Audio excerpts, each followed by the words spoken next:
Big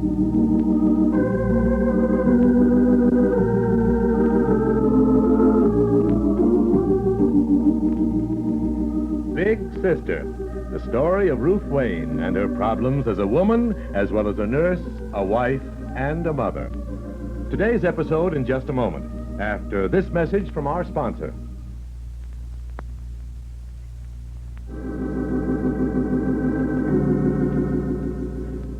Arrival and departure.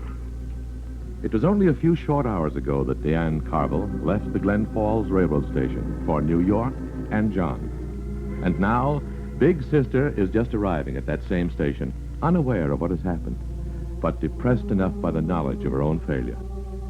The station seems even more drab and empty than it did that afternoon. And as Ruth walks toward the exit, she has the feeling that its drabness and emptiness may be a symbol of what her life is going to be like from now on. Then... I'll take your bags, Ruth. What? Oh, Reed. I won't drop them, really. That's it. But, Reed... Why so surprised? Well, because when I spoke to Diane, I told her I didn't want anyone to meet me. Either you or Dr. Carville. It's terribly late. All the more reason for it. I was afraid there might not be any cabs, and I knew there wouldn't be any porters. This way, I've got Dr. Carville's car. Well, is he... No. He followed instructions. He's home. Here we are. In you go.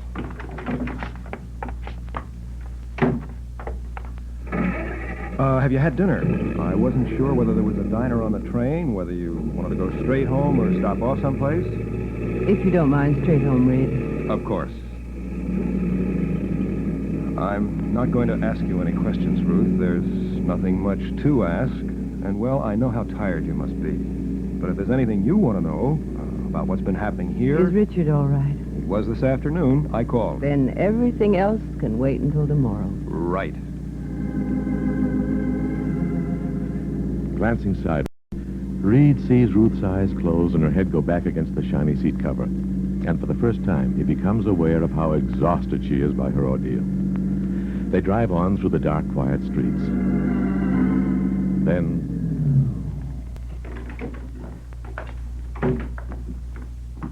Ruth, you're home. What? Oh. Thanks, Reed. I'll take your bags, in. No, you needn't bother, really. Oh, I won't stay, unless you want me to. Well, if you don't mind, I'd rather you didn't. I understand. I failed. You know that, don't you, Reed? Now, why do you say that, Ruth? You can't tell. Just because he didn't come back with you. But I did. When I went there, to New York, I was a little afraid, but I was hopeful. I was sure I could get him to see things in perspective. Then when I saw him, yes, even the first time, I just couldn't reach him. Ruth. When I left, Ruth, please. I'm sorry, Reed. I'm all right. It's just that, well, I did fail. I know I did. Ruth, he needs time to think about whatever you said to him, and a lot of other things as well. Tomorrow, next week, next month. He may just pick himself up, get on a train, and come back here. The important thing is not to give up hope. Thanks, Reed, for picking me up, driving me home, and for everything else.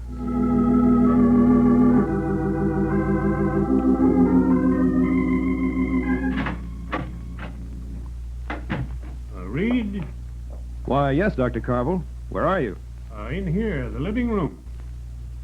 Oh, I thought you'd gone to bed. What would be the sense of that? I couldn't sleep. No, I suppose not. Well, did you meet her all right? Mm-hmm. Train was just a few minutes late. And how was she? Hard to say. You know how she holds on to herself. Yes. Ruth looked, well, pretty worn out. I can imagine. What did she say? Not very much.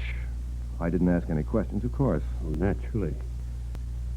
Said that she'd failed, that she found out that she couldn't reach him. I know. I felt the same thing. But he'd closed the door on everything and everyone he ever knew. Locked himself away. Well, I tried to tell her that there might be a delayed reaction, but, well, I don't think I was fooling her any more than she was fooling herself. I'll see her tomorrow. Talk to her, too. I don't know whether she'll want to come right back to the office again or not.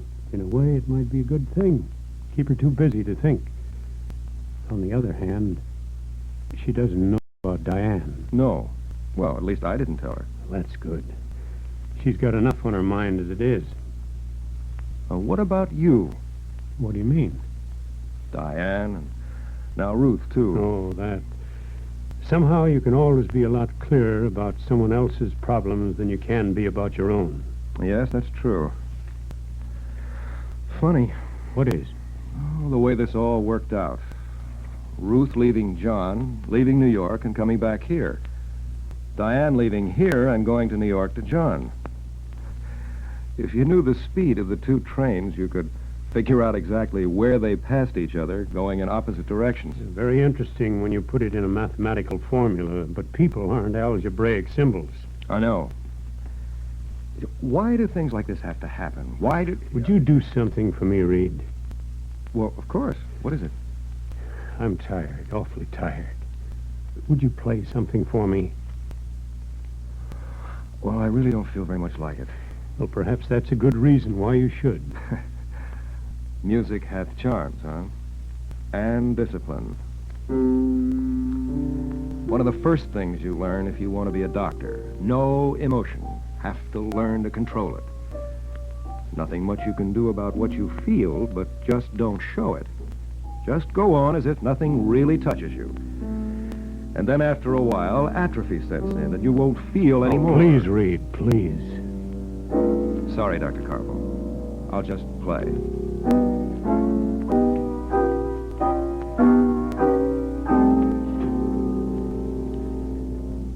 We return to the story of Big Sister after this message from our sponsor.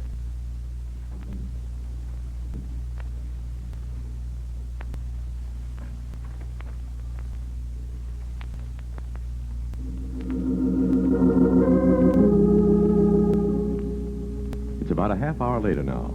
Ruth is alone in the living room of a house she has lived in for years, but which now suddenly seems strange and alien, very large and very empty. Her housekeeper, Mrs. Carter, left a few minutes ago. But Ruth still can't seem to get herself to climb the stairs, go into the bedroom that from now on is going to have one empty bed. Finally, she does start up. Walking quietly down the upstairs hall, she pauses for a moment outside Richard's room. Silence. But unable to restrain herself, she opens the door, looks in. Mother, is that you? Richard. Oh, did I wake you?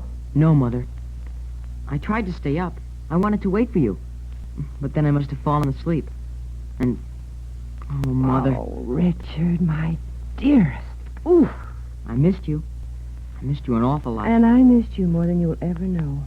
Well, that's why I just had to look in here. I couldn't wait until tomorrow morning to see you. I would have felt bad if you hadn't. It's been an awful long time.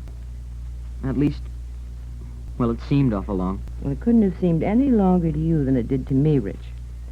But I'm home now. Yes. Mother, Yes, dear? did Daddy come home with you? Is he here, too?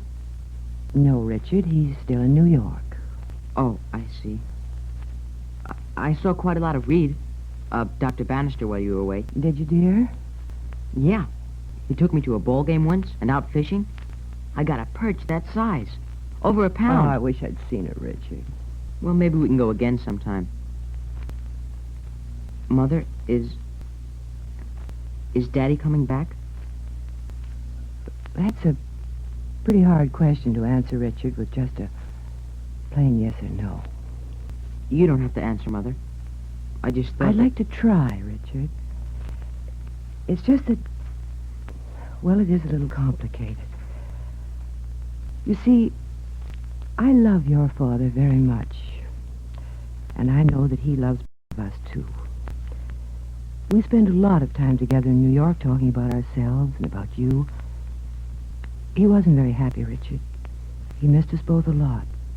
And he's going to miss us even more. But still, he felt it would be best if he didn't come back to Glen Falls with me right now. Not until he's sure he understands a great many things. It's not going to be easy for any of us, because we can't be sure that he is going to come back. But we can hope. And somehow when you do that, keep your courage. Keep on hoping.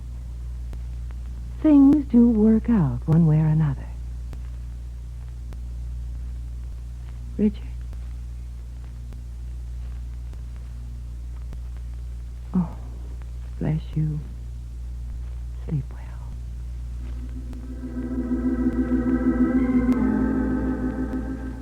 Bending down, Ruth kisses the sleeping boy, then tiptoes out of the room. She has no way of knowing whether what she has said has given him any comfort or reassurance. But, strangely enough, she herself feels better than she has in many weeks.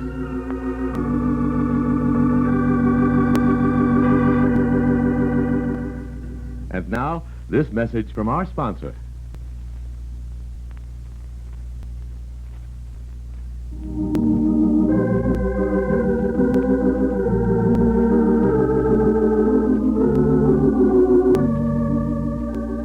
Listen tomorrow on this station to Big Sister.